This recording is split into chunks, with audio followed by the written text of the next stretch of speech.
And thank you for that very, very kind introduction of these technical issues. I'm very impressed by this event. You know, it is doers that change the world, and Anders and all you others that have been part and organized this, you are really changing the world, because we need a physical event in Europe. And this is the second year of BUA, so I really hope that it will be a continuation, so that we will meet here every year. My presentation then, caring about the climate. Well, you can see the undertitle, and it may sound a bit hyperbole, but it is not hyperbole, because very much in today's discourse about the future, we constantly cross the stream for water. We look to the future to solve our problems when there are so many good solutions already present, if we just dare to look back. But our minds, and of course we can blame the modernists for this, have been conditioned to always look forward to solutions when the solutions may be right in front of us. You know, they say about tradition that it is a solution to a problem that everyone forgets, and that is very much true. But as soon as we forgo tradition, then all the problems come. Well, for those of you that don't know me, just to give a little who I am, a little bit of character presentation. I was born in Sweden, in mid-southern Sweden, in a very small hamlet, 2,500 people. That was very much a somewhere. But my parents, like most in their generation, moved to a bigger city. So I grew up in Stockholm. And while Stockholm definitely is a somewhere, it's just a small inner city. Majority of Stockholm, like majority of all cities, is a big anywhere, because majority of Stockholm's built environment is their modernist suburbs. So if I would show where I live now, your eyes would bleed. I live in a 1960s concrete high-rise here, but the location is good at least. My studies then, I studied urban planning and sociology at Stockholm's University. And I want to stress this because all too often you are told that if you are not an architect, you are not allowed to have a say about architecture. So in the way how I describe things, I don't describe them as an architect. I describe them as someone that has studied sociology or urban planning, as an outsider. But as you know, paradigm shifts seldom come from people within a field. They often come from people outside the field, because I have no loyalties within the field. There are no architects that are my friends, basically. I have no architect friends at the moment. And you know what I've been famous for is the social media advocacy that I've been doing now for 11 years. And it's kind of amazing how this journey has been. You know, it began as a small Facebook folk group in Swedish, and now it has become a global phenomenon.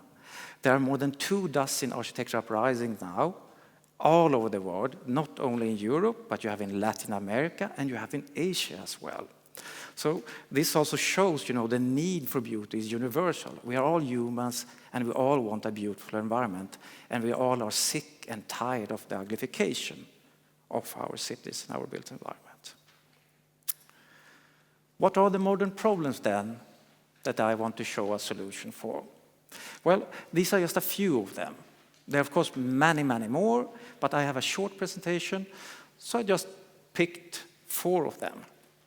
Some of them that feel very, very relatable, you know, in the discussion that we have in society in general. First of all, you have the large climate footprint of modern architecture. Then you have all the transport that we need in our modern lives. And this transport, of course, causes CO2 emissions, and they also cause congestion. Then you have the social atomization, ever-increasing social atomization of our societies. And you have a worsening ethnic and class segregation, and often these two are combined. And then finally, you have increased obesity and worsened mental health in our societies. So, what are the traditional solutions then to these problems? The first large climate footprint of modern architecture, well, the traditional solution is, of course, materials. But I don't think that we should be fixating about materials, then we become modernist. More importantly, the traditional solution is to build buildings that people want to preserve. And what do I, these are 2 museums in Oslo. And what I mean when I say buildings that people want to preserve is buildings that have value beyond mere function. So if you build a beautiful building that are rich in cultural expression, when this is no longer a museum anymore, people will make an effort to find new use for it. Therefore, it will in general get a longer lifespan than the building to the left. In 100 years' time, maybe this is not longer a museum. Will anyone care if a developer wants to tear it down? Probably not, I would guess. Maybe a few die-hard modernists, if there are still any around, but otherwise the general public will be very, very indifferent if this is torn down, while they will fight to preserve this one. And we can see it in so many ways in our society. We retrofit today old factory buildings and old utility buildings and make luxury living of them. Where I come from in Stockholm, we recently had a suggestion that make an old gas storage built in the 1900s to make it an opera house.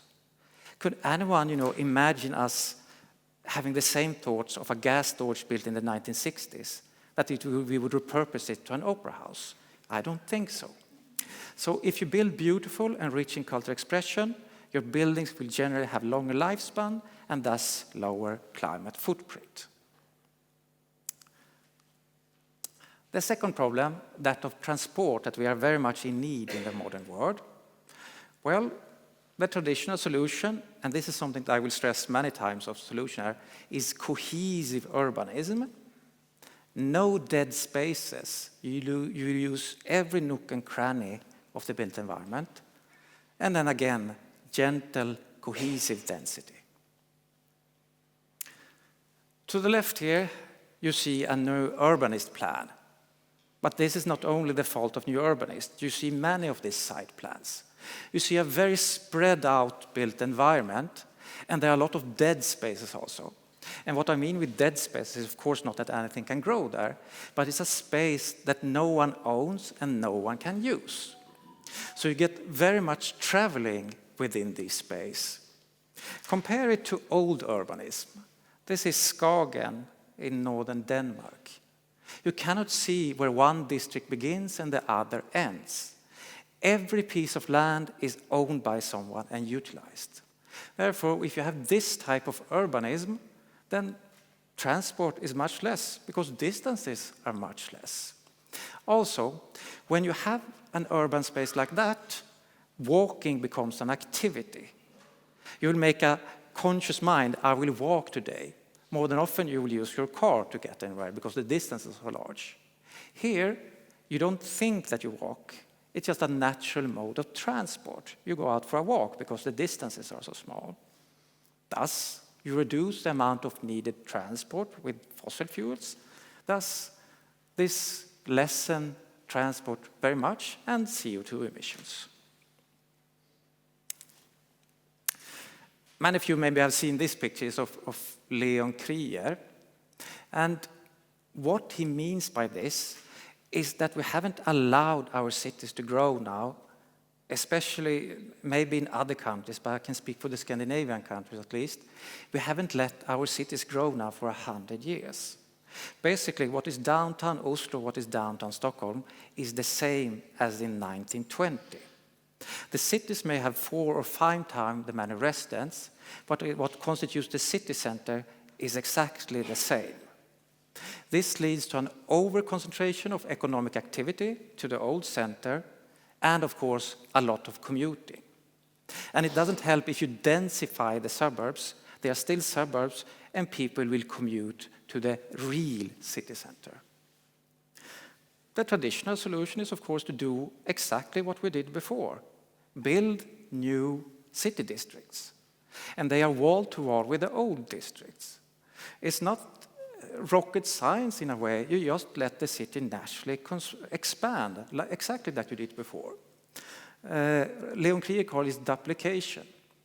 And what you get then is gentle, cohesive density, a multi-core city. And with a multi-core city, there's less need of transport, and you also get less congestion because there are many centers where you go to. The third modern problem then, that of social atomization and ethnic class segregation. This one, height limitation, is very, very important. Then, of course, you have the cohesive urban space. And then you have beautiful new builds that let people do housing career in their own area. Height limitation is very important to stress because in the current discourse, we talk about high-rises, that they are the solution to the problem with housing. You don't need high-rises to solve the problem with housing. You can build gentle density, you just focus more on the grid than on the building itself. The only people that like to build high-rises are, of course, developers, because they are easier to build. But high-rises bring so many bad things. Except for bad microclimate, they bring down wind, and they need large roads around them. Social studies also show that they bring social atomization. And it's a causality, not a correlation. So in Vancouver, they did many studies about people living in high-rises, and they defined a high-rise actually more extreme than I do, a building over 5 stories tall. And they noticed that people that lived above 5 stories generally knew fewer neighbors, and they were also more anxious in socializing with people in the neighborhood. Very interesting, and if anyone wants, I can send this study to you. When you build lower buildings, the street becomes part of the community building experience. Not the least because if you build lower buildings, the street doesn't need to be as wide. So you get a more social street with less cars, and how you organize the buildings will also be easier to organize them in quarter blocks, and then people easier can socialize.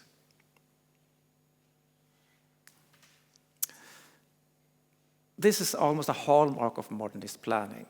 The only thing that can stop them is, of course, geography. But in Stockholm or Gothenburg in Sweden, geography couldn't stop them.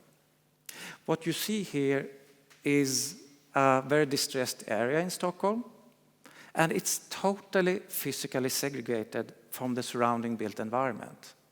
And there are even like a wall, this highway surrounding it. So it's only accessible by either bus or subway. Otherwise, it's totally disconnected from the surroundings. So it's like an enclave in total isolation. If you compare it with how it traditionally built, you see another section of Stockholm, and you see you have apartments to the right, and you have villas to the left. They are wall to wall with each other. Maybe there are different kinds of people living in these two areas, but because of the physical proximity, they at least meet. They use the same services.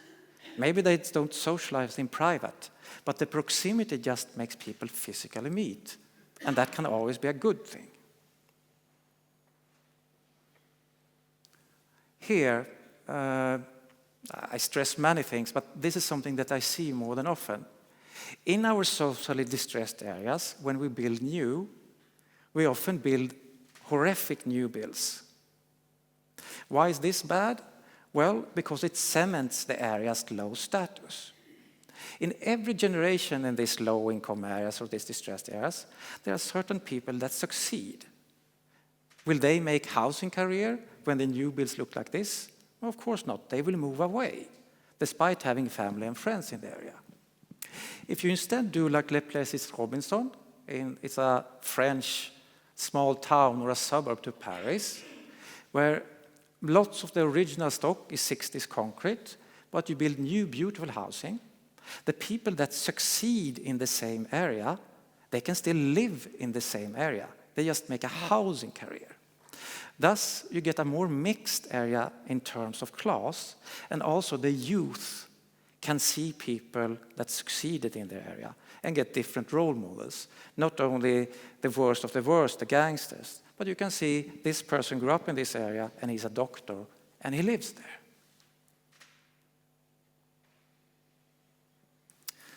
And the final modern problem that I wanted to address, the increased obesity and the worsened mental health.